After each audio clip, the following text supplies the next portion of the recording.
had you been clear repeatedly with Mr. Meadows about you and the vice president having a different view about his authority on January 6th? I believe I had.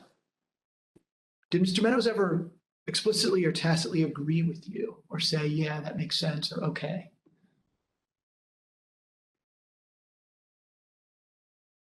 I believe that that Marc did agree. What makes you say that? I believe that's what he told me.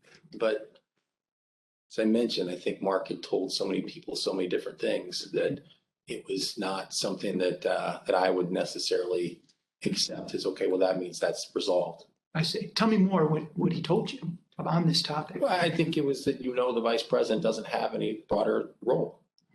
And I think he was understanding of that. So despite the fact that he may have said other things to the president or others, to you, he said he understands the vice president has no role. Yes. Okay. Did he say that to you several times? A couple of times.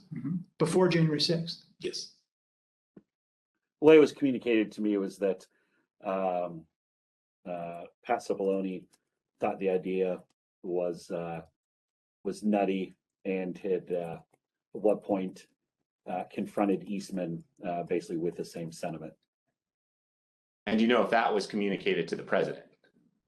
I do not know. My understanding is that was in the outside of the Oval Office. They'd left as maybe outer Oval or something like that. Do you know roughly when that happened? I think it was pretty much in the run up to January 6th, pretty close to.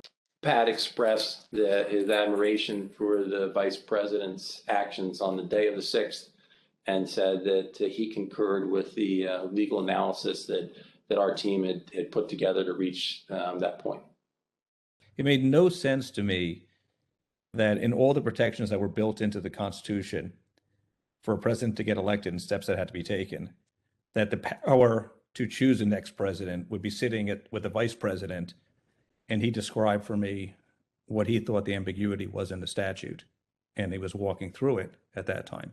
And I said, hold on a second, I want to understand what you're saying. You're saying that you believe the vice president, acting as president of the Senate, can be the sole decision maker as to, under your theory, who becomes the next president of the United States? And you said yes. And I said, are you out of your effing mind? Right? And that was pretty blunt. I said, you're completely crazy. I said, you're going to turn around and tell 78+ million people in this country that your theory is this is how you're going to invalidate their votes because you think the election was stolen? And I said, they're not going to tolerate that. He said, you're going to cause riots in the streets. And he said words to the effect of there's been violence in the history of our country, Eric, to protect the democracy or protect the republic. Do you know if Mr. Clark or Mr. Morgan thought about that, Mr. Eastman's advice? Yeah, they thought he was crazy. Do you know if they ever expressed an opinion on whether they thought the vice president had the power that John Eastman said he did? I know for a fact I heard both say that his theory was crazy, that there was no validity to it in any way, shape, or form. And did they express that before January 6th? Yes. To whom? I think anyone who would listen.